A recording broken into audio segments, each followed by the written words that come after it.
Organisasi Masyarakat Badak Banten Perjuangan atau Ormas BBP melakukan rapat dengar pendapat atau RDP dengan Komisi 3 DPRD Lebak terkait persoalan pemecatan karyawan secara sebelah pihak.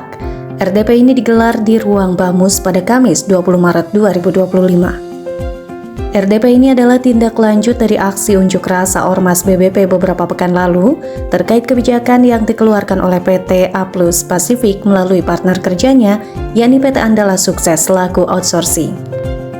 Cuman kita sangat disayangkan pihak yang termohon PT A+ Pasifik dan PT Tunas Andalas Sukses tidak hadir. Artinya dia tidak menghargai institusi DPRD ya, sebagai lembaga negara ya. Terus tadi yang berkaitan dengan pokok perkara adalah pemecatan sepihak karyawan, yang dimana dalam memecat karyawan dia tidak menggunakan pokok pertama etika, prosedur, dan hak-haknya, gitu ya. Dia serampangan, dia bertindak semenang-menang. Nah, itulah ya yang dilakukan oleh PT Tunas Andalas Sukses sebagai outsourcing di pusat PT A+. Ada beberapa orang kemarin termasuk kader kita ya yang dipecat tanpa melalui proses yang benar. Dia suka, dia pecat. Itu. Terus yang kedua, rekrutmen karyawan itu bukan orang Lebak. Kebanyakan dari luar daerah. Itu ya. Itu. Nah, sehingga kami RDP kan sekarang ini. Nah, yang berkaitan dengan A+, kami menduga banyak perizinan-perizinan yang memang belum dia miliki. Dan alhamdulillah tadi terungkapkan oleh kita, ada memang yang sudah berizin, tentang hal yang lainnya, ada juga yang belum dia miliki izinnya. Nah, tujuan kami, perbaikilah itu perizinan.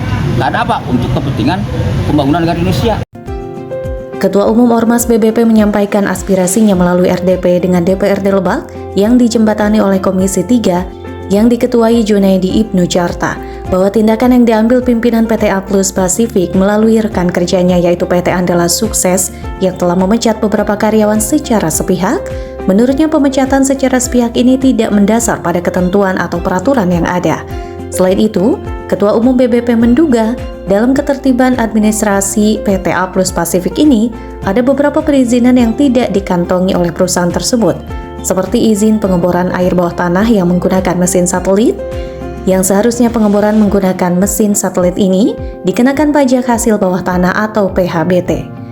Di tempat yang sama, dikatakan Ketua Komisi 3, persoalan ini menyangkut kewenangan beberapa dinas terkait, misalnya perizinan, itu ranahnya Dinas Penanaman Modal Pelayanan Satu Pintu atau DPMPTSP. Masalah karyawan menjadi kewenangan Dinas Ketenagakerjaan atau Disnaker. Ya, RDP tadi ada A+ yang tidak hadir dengan Andalas, kita tidak bisa ngambil sebuah kesimpulan. Ya, tapi kita baru kesimpulan sementara bahwa kita akan melakukan pendalaman masalah, ya kan, untuk mencari solusi. Jadi kita Komisi 3 akan rapat lanjutan dengan mitra Komisi 3 yang berkaitan dengan masalah A+ dan Andalas, dan kita akan RDP lagi setelah itu. Diunggah juga tadi di RDP maupun dari ungkapan Pak Eli Saroni bahwa ada beberapa perizinan yang belum dipenuhi oleh PT A+. Izin apa aja sih Pak? Nah, makanya itu izin yang dimaksud itu akan didalami ya kan oleh Komisi 3 dalam rapat kerja dengan mitra Komisi 3 dan atau OPD yang berkaitan dengan masalah A+ dan Andalas. Setelah itu nanti akan ada jawaban tuh izin apa yang belum. Tapi sementara saya bertanya tadi kepada dinas perizinan, kayak apa namanya SLF misalkan belum ada, gitu ya. Apalagi tadi Bang Eri, ya apa? Pemanfaatan limbah ya, gitu ya. Sebenarnya ini apakah ada atau tidak karena apa namanya tidak hadir A+-nya. Jadi belum ada jawaban yang pasti. Makanya kita maksudnya untuk memperdalam itu sehingga ada jawaban yang pasti. Mana intinya tadi itu instruksi Komisi 3 kepada Dinas Perizinan untuk didalami secara overall untuk perizinan secara umum, baik itu kewenangan kabupaten dan kewenangan pusat, itu mana aja yang sudah, mana yang belum, dan mana yang menjadi kewenangan kabupaten yang sudah juga yang belum. Gitu. Nanti kita akan tanya lagi dalam rapat kerja antara Komisi 3 dengan Dinas Perizinan. Melirik pada persoalan yang ada, ini butuh kajian yang mendalam oleh semua pihak, diantaranya DPM PTSP dan Disnaker, termasuk Dewan Komisi 3. Karena dua pihak perusahaan yang diundang untuk hadir tidak ada, maka pihak DPRD saat ini tidak bisa memutuskan dan ini perlu diadakan RDP lanjutan setelah mendapat kajian-kajian secara rinci. Pihak DPRD harus mengkaji persoalan ini secara mendalam karena ada beberapa persoalan yang menyangkut ke ranah pemerintah pusat, walaupun secara geografis itu ada di wilayah kabupaten.